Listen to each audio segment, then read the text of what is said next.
Bonjour les gagnants, nouvel apport dans le cadre de l'épuisement, de la sortie de l'épuisement, le burn-out, la dépression, le stress post-traumatique. On sort de tout ça, on essaye de remonter et on ne fait pas qu'essayer, c'est qu'on remonte. On trouve les apports, les connaissances pour pouvoir retrouver de nouvelles forces et avancer. Oui, ça c'est très important, comprendre et ça permet toujours d'avancer pas à pas, pas à pas. Vous savez, je le dis souvent, nous sommes responsables, totalement responsables, 100% responsables de notre santé, de nos comportements et aussi de là où on met les pieds. Si on met les pieds avec des relations toxiques et après on se plaint, ah non, il faut déjà ne pas mettre les pieds dans des relations toxiques. Alors, je suis d'accord avec vous. On nous a pas appris à reconnaître les relations toxiques et les relations saines. Nous n'avons pas appris à l'école à reconnaître les processus de manipulation. On n'a pas appris tout ça. Ça ne nous a pas été apporté. Ça a été gardé dans certains secrets presque des dieux. Et pour certaines personnes qui peuvent manipuler et les autres sont tout compte fait manipulables. Parfois, cette manipulation, elle est faite à notre insu, et c'est par exemple ce que fait le pervers narcissique manipulateur pervers narcissique. Ça, c'est une triade noire, hein, quand il n'y a que 3% de la population. Ces 3% de la population font des ravages énormes. Voilà, ça fonctionne par la séduction, puis la destruction derrière. Ils vont vous séduire, ça c'est très simple. Le vrai manipulateur pervers narcissique séduit, détruit. Mais une destruction massive, une très belle séduction et une très belle destruction derrière, mais où il reste plus rien. Alors ça, c'est pas tout le monde, hein, bien sûr que non. Heureusement, 3% de la population, on ne tombe pas tous, parce que maintenant, ça a été tellement nommé dans les revues féminines, dans les médias, dans les réseaux sociaux, etc.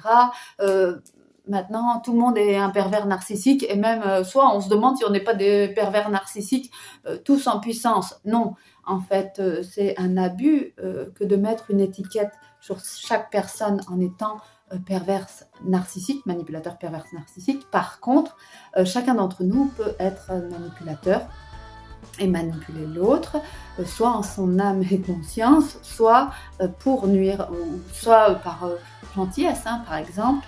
Si je souhaite recevoir un cadeau qui me plaît à Noël ou à mon anniversaire, je vais un peu influencer, manipuler pour dire oh, tiens, si on passait devant cette vitrine, si on passait devant chez ce fleuriste, ou si on passait, tiens, si on allait faire un tour dans les magasins, etc. Donc ça, un peu, on influence, on manipule. Ça, c'est le propre de l'humain. Tout le monde fait ça, même depuis l'enfance. Vous le savez, quand on a des enfants et qu'on va dans un grand magasin et qu'il y a des revues, moi, mes enfants, ils aimaient les livres de Choupi et ils peuvent faire une crise parce qu'ils veulent avoir le dernier Choupi. Et à nous, parents, de dire oui, non ou pas maintenant. Ou la semaine prochaine, ou voilà, à un autre moment. Donc, mais nous avons été ces enfants aussi, nous avons voulu, même si aujourd'hui, nous, ah non, on n'a jamais fait ça, mais avec nos parents, on n'aurait jamais pu. Non, non, non, non, on ne se souvient pas que aussi on a été les mêmes enfants, bien sûr. Alors aujourd'hui, dans l'apport pour toujours se connaître plus, je vais vous parler des 3 dimensions du fonctionnement humain. Et oui, alors ça, c'est des apports issus de l'Institut des neurosciences appliquées, hein, de David Lefrançois, les apports de Bernard Barrel. Donc, je vous confie ces 3 dimensions du fonctionnement humain. La première chose, nous avons dans ces 3 fonctionnements, je vais vous les citer, les états internes, nous avons les processus internes et nous avons nos comportements externes.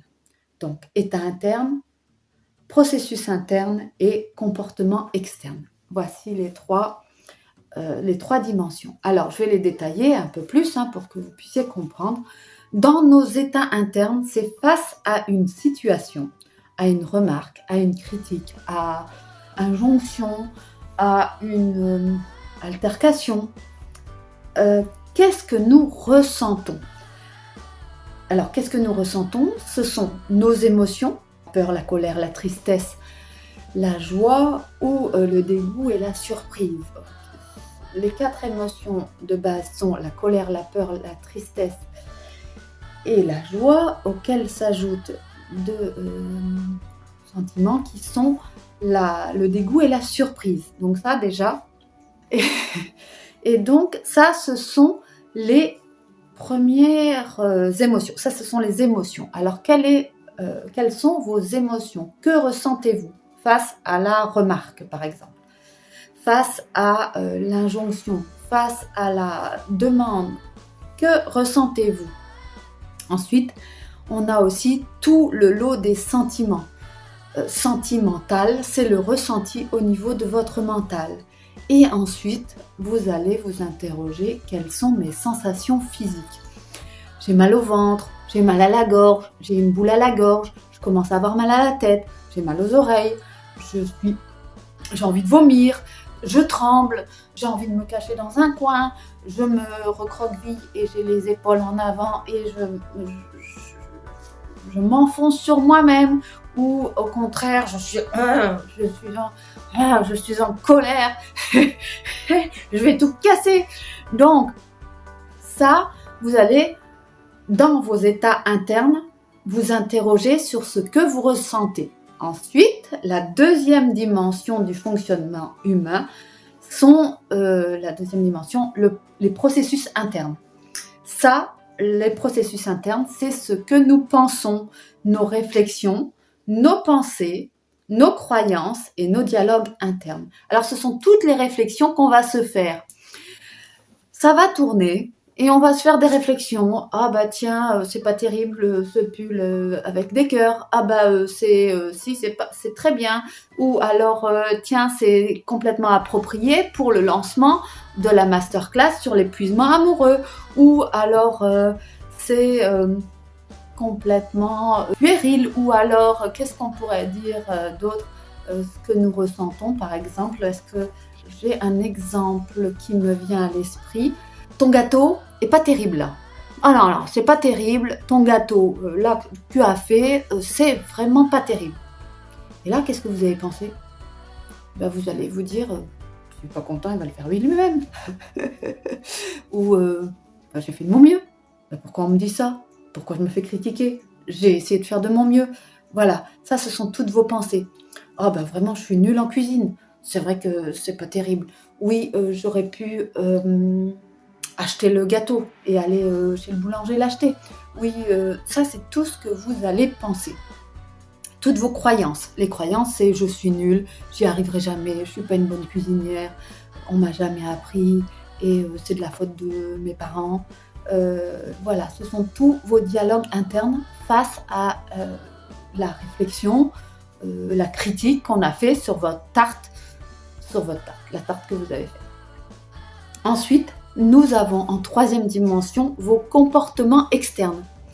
C'est ce que vous allez manifester. C'est vos actes, vos réactions observables de l'extérieur. Donc vos comportements externes face à la réflexion, la tarte elle n'est pas terrible, eh bien vous allez réagir et vous allez poser des actes. C'est-à-dire, je ferai plus de gâteau. Si t'es pas content, t'as qu'à le faire toi-même. Ou vous allez, hop, elle est pas bonne, hop, prendre la tarte, hop, allez, poubelle. T'aimes pas? C'est pas bon? Tac, tac, poubelle, salut, bye bye, allez. Je ne sais pas ce que vous allez réagir si on vous dit que votre tarte est pas bonne. Moi, je la mangerai quand même, je verrai si elle est bonne par moi-même. Mais on peut avoir différentes réactions et c'est ok.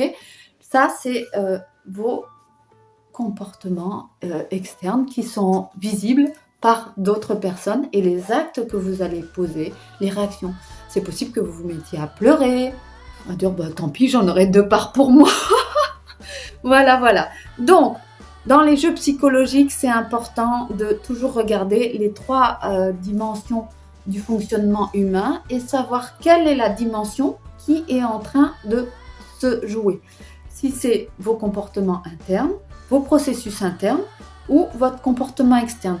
c'est toujours lié, hein, c'est par 3 et ça tourne ensemble, bien sûr.